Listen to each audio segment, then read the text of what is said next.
Hy sê in vers 21, hy, dis Ismael, het in die woestyn Parna, ekskuus tog, so 'n bietjie van 'n lawwehaartjie, Parna gewoon, en sy moeder het vir hom 'n vrou uit Egipte land geneem. In die tyd, kyk, daai die het 'n aanhalingstyd, het Abimelech in Pichol, sy leerowerste, met Abraham gespreek en gesê, Jahwe is met jou in alles wat jy doen. Hy sê vir Abraham, dit wat jy nou doen, sal Jahwe met jou wees in alles wat jy doen. Sweer dan nou vir my hier by Jahwe, dat jy met my en my koors en my nageslagte nie sal vals handel nie. Nou wil ek net sê, dat Abimelech was bang dat Dawid sal oorlog maak teen hulle. En dis hoekom hy vir hom hierso sê, in vers 23 van Abraham, sweer dan nou vir my by Jahwe, dat jy, dis Abraham, met my, Abimelech, en my koors, my nageslagte, nie vals sal handel nie. Dieselfde guns wat ek jou bewys het, moet jy aan my bewys en aan die land waarin jy as vreemdeling vertoef. So wat het Abimelech gedoen? Hy het Abraham toegelaat om in sy landgebied te woon. En Abraham antwoord, ek sweer, maar Abraham het Abimelech aangespreek oor 'n put wat die dienaars van Abimelech met geweld geneem het. Daaroor antwoord Abimelech, ek weet nie wie dit gedoen het nie, en jy het dit aan my nie meegedeel nie, en ek het daar ook niks van gehoor nie, as tot met vandag nie. Toe neem Abraham kleinvee en beeste en gee dit aan Abimelech, en hulle vee het 'n verbond gesluit, en hulle twee, ekskuus tog, ek wil amper sê, sien hoe hard in my brein vooruit, en hulle twee het met die vee, wat hulle vir mekaar gegee het, 'n verbond gesluit. Abraham het naamlik 7 ooilammers van die kleinvee eenkant uitgekeer. Toe sê Abimelech vir Abraham, wat beteken hierdie 7 ooilammers wat jy gekeer het? En hy antwoord, die 7 ooilammers moet jy uit my hand aanneem, sodat vir my getuie kan wees dat ek hierdie put gegrawe het. Dis my put. Daarom moet hulle die plek Berseba,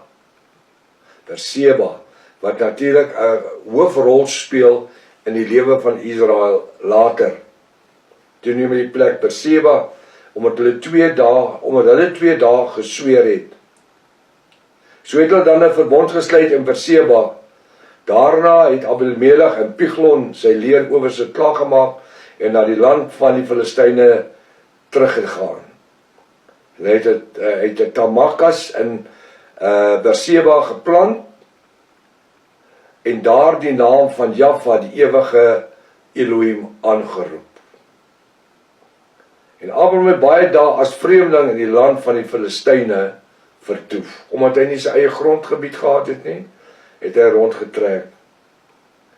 Na hierdie ding het Jahwe Abraham op die proef gestel en hom gesê, nou moet jy kyk wat gebeur. In die tussentyd gaan Ismael met sy lewe aan. Hy bly in die woestyn. Hy het 'n vrou, hy kry 'n familie. Na hierdie dinge het Jahwe Abraham op proef gestel en hom gesê, Abraham, en hy antwoord, hy sê, hier is ek. Toe sê hy, dis Jahwe, neem jou seun, jou enigste, wat jy lief het. Maar dis nie waar nie. Dis nie sy enigste nie. Ismael is ook sy seun. Neem jou seun, jou enigste wat jy lief het, Isak, gaan na die land Moria, offer hom daar as brandoffer, op een van die berge wat ek jou sal aanwys. Nou hierdie het als geestelike betekenis, die berg Moria, op waar die tempel gebou sal word latere jare, die eerste tempel en die tweede tempel natuurlik. Daar het Abraham die môre vroeg klaargemaak en sy esel opgesaal en 2 van sy dienaars en sy seun Isak saam met hom geneem. En hy het hout gekloof vir 'n brandoffer en opgestaan en na die plek gegaan wat Jahwe hom aangewys het. Op die 3de dag toe slaan Abraham sy oë op en sien die plek van ver af. En Abraham sê aan sy dienaars, bly julle hier met die esel. Ek en die seun wil daarheen gaan om te aanbid, en dan na julle terugkom. Waarheen is Abraham op pad? Hy is op pad om Isak te gaan offer. Hoekom? Want Jaffa het so gesê. Maar het Jaffa nie van Abraham gesê, hy is die seun van die belofte nie. Uit hom sal jou nageslagte geseën wees nie. Hy het. Maar hier is hy dan op pad om te gaan offer. Nou weet ek nie of u in vers 5, dit is Genesis 22 vers 5, ek het vergeet om te sê toe ek oorgegaan het, ekskuus stop, van Genesis 21 na Genesis 22, ons al by vers 5, het ek net vergeet om te sê, ons is nou in hoofstuk 22, hierso sê hy, ek wil die geloof moet sien,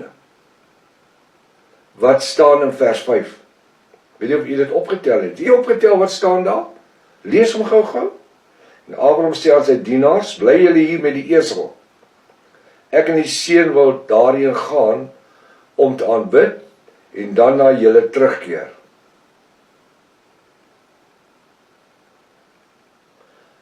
Met ander woorde, hy het soveel geloof. Hy is op pad om sy seun te gaan offer. Maar Abraham glo Jaffa tot so 'n mate dat hy weet, sal hy Isak slag as 'n offer, sal Jaffa hom oprig uit die dood uit. Daar op 'n ander plek kom en hy sê, ons sal na julle terugkeer. Maar hier is my goed genoeg. Bly julle hier met die esel, ek en die seun wil daarheen gaan om te aanbid, en dan na julle terugkom. Hulle al twee. Hy sien nie negatief daarin sê, ek gaan alleen terugkom nie. Hy gaan aan sy seun daar offer. En het jy geweet, by 'n offerhande is daar vuur betrokke. Om te offer moet daar vuur wees. Hy sou sy seun slag en hoekom het hy anders hout saamgevat? Hoekom het hy hout gekap en saamgevat? Dis om die vuur te kan maak, genoeg vuur te maak om Isak te brand. Maar Abraham het Jaffa geglo dat hy sal sy seun lewend maak en herstel, al het hom verbrand tot as. Dis vir my is positiewe geloof.